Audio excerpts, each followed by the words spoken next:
सरकार cooperative society की देखरेख के अंदर। आप में से बहुत सारे ऐसे लोग होंगे जिनका कि कोऑपरेटिव बैंक में अकाउंट होगा।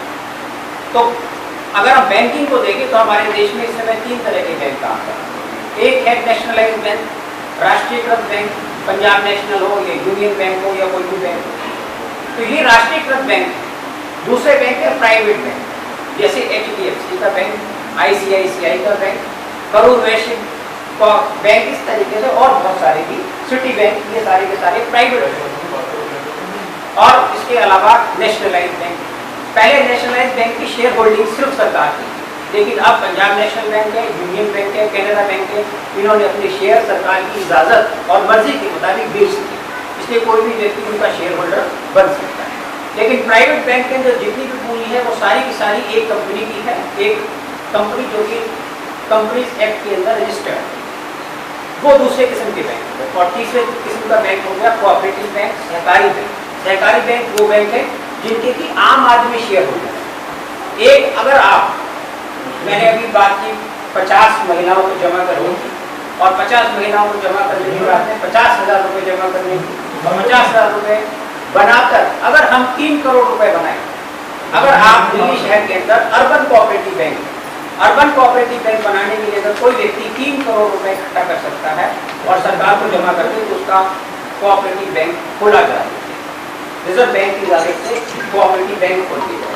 ये वैश्य कोऑपरेटिव बैंक हो या सिटीजन कोऑपरेटिव बैंक हो या और इस तरीके के बैंक, शायद आप में से कुछ लोगों का सीताराम बाजार के रहने वाले होने के नाते सिटीजन कोऑपरेटिव बैंक से रिश्ता भी होगा। यहीं के लोगों ने इकट्ठा होकर उस बैंक की बुनियाद रखी और आज अपना वो बैंक अच्छा खासा काम कर रहा है, बहुत अच्छी संपत्ति है। जैन कोऑपरेटिव बैंक दरियागंज के अंदर बहुत संपत्ति है।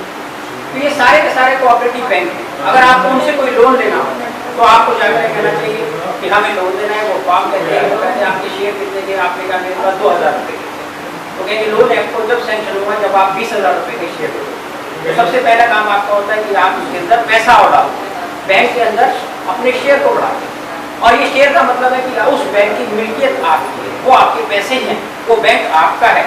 और पहले तो उसूल ये था कि कोऑपरेटिव बैंक अपने मीटिंग के बाद में कुछ इनाम दिया करते थे, किसी तरह से बर्तन दे दिए या कोई और चीज़ दे दी जाती थी, अब ये परंपरा खत्म हो चुकी है।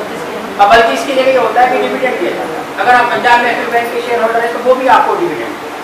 तो आप जो है, जो आपकी कोऑपरेटिव सोसाइटी बनेगी उसके अंदर भी जब कभी, आज तो होने का नहीं, आज से 2 साल 5 साल के बाद में जो भी कोई प्रॉफिट होगा तो वो एक व्यक्ति का प्रॉफिट होगा और वो सब लोगों का प्रॉफिट होगा। ये बात कोऑपरेटिव बैंक या कोऑपरेटिव मूवमेंट, ये नेहरू के ज़माने से शुरू की गई बात है। उनका अपना सपना था कि देश के अंदर सोशलिज्म होना चाहिए, समाजवाद होना चाहिए। और समाजवाद को लाने का तरीका सबसे बड़ा ये है कि हम सहभागिता या कोऑपरेटिव इसके जरिए काम करें।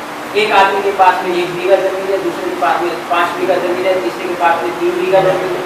अब वो अपने खेती करने के लिए पुराने तौर तरीके हल चलाते हैं, उसका इस्तेमाल करते हैं। लेकिन अगर ये सारे के सारे आदमी मिल जाए और 50 बीघे का एक फार्म बन जाए तो उसके ऊपर ट्रैक्टर के जरिए खेती की जा सकती है और आधुनिक इस्तेमाल करके, उपकरणों का इस्तेमाल करके हम खेती बाड़ी करते हैं। तो नेहरू ने ये कहा कि क्यों ना हम अपनी संपत्ति दे दें, हम अपना 1 बीघा दे दें, जिसके पास 10 बीघे वो 10 बीघा दे दें, और सब मिलाकर एक 50 बीघे की एक खेत बन जाए जिसके अंदर की आधुनिक उपकरणों का इस्तेमाल करके हम खेती करते हैं। और इसी बुनियाद को देखकर जब हिंदुस्तान आज़ाद हुआ तो हमने कोऑपरेटिव मूवमेंट की, कोऑपरेटिव संस्था की, कोऑपरेटिव आंदोलन की शुरुआत। अब वो कहीं पिछड़ गया है और ऐसा नहीं हो सका, खासतौर से खेती बाड़ी के मामले में ऐसे कोऑपरेटिव फार्म नहीं बन सके। लेकिन कम से कम ऐसे काम जैसे छोटे तौर पर आप कंज्यूमर स्टोर बना सकते हैं, सुपर बाजार भी एक कोऑपरेटिव स्टोर है, नैफेड है जिसका कि आप सॉस खरीदते हैं, वो भी ऐसे ही कोऑपरेटिव संस्था है, मार्केट है, अमूल जिसका आप मक्खन वगैरह खाते हैं वो भी एक कोऑपरेटिव।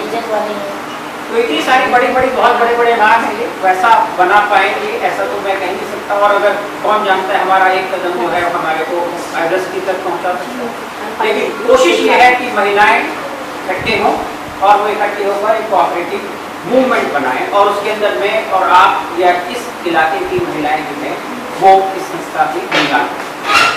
तो ये बात आप सबके सामने मैंने रखी है। आप में से जो इसको ठीक समझता है वो किसी और से भी कनेक्ट कर सकता है। और आप में से किसी का भी कोई सवाल हो तो उन सवालों के जवाब देने के लिए हम आगे एक मीटिंग कर सकते हैं, और वो मीटिंग यहीं पर ही कर लेंगे। वहाँ पर बैठकर आपको जितने सवाल पूछने हो उतने सवालों का जवाब मैं ही नहीं दूंगा, बल्कि कोऑपरेटिव संस्था को जीवित रखने के लिए सरकार की तरफ से एक नुमाइंदा अपॉइंट किया जाता है, जो आकर आपको इसके फायदे और नुकसान के बारे में, कोऑपरेटिव संस्था क्यों बनानी चाहिए उसके बारे में आपको यहाँ पर आसानी के साथ बता। कंज्यूमर कोऑपरेटिव स्टोर बने हुए हैं, जिनमें कि आप महिलाएं हैं, आपको दाल चावल खरीदना होता है, आप सारा का सारा अगर 50 घर इस गली के अंदर है, 70 घर इस गली के अंदर है, 70 लोग को 1-1 किलो दाल चाहिए, 70 किलो दाल आप एक बोरी खरीद सकते हैं और उसके बाद में डिस्ट्रीब्यूट कर। बेईमानी और शिकायत की हो जाती है कि अच्छा उसने रख लिया और खराब होने ले लिया। कोऑपरेटिव के अंदर अगर आप सब्जी खरीदे तो आपको बाजार से सस्ती पड़ेगी, और कोई भी चीज़ आप खरीदते आपने इकट्ठी खरीदी और उसका आपने इस्तेमाल किया और मेंबर्स ने अपने हिसाब से डिस्ट्रीब्यूट कर लिया, तो अगर ईमानदारी से काम किया जाए तो इस काम के अंदर सबका ही भला हो सकता है, कोई भी ऐसा आदमी नहीं जिसको कोई नुकसान हो। तो वैसा कुछ कंज्यूमर कोऑपरेटिव स्टोर बनाना एक नामुमकिन सी बात है कि उसके अंदर ये अच्छा कौन सा है, छोटे आलू उसने रख लिए और बड़े आलू अपने को दे दिए।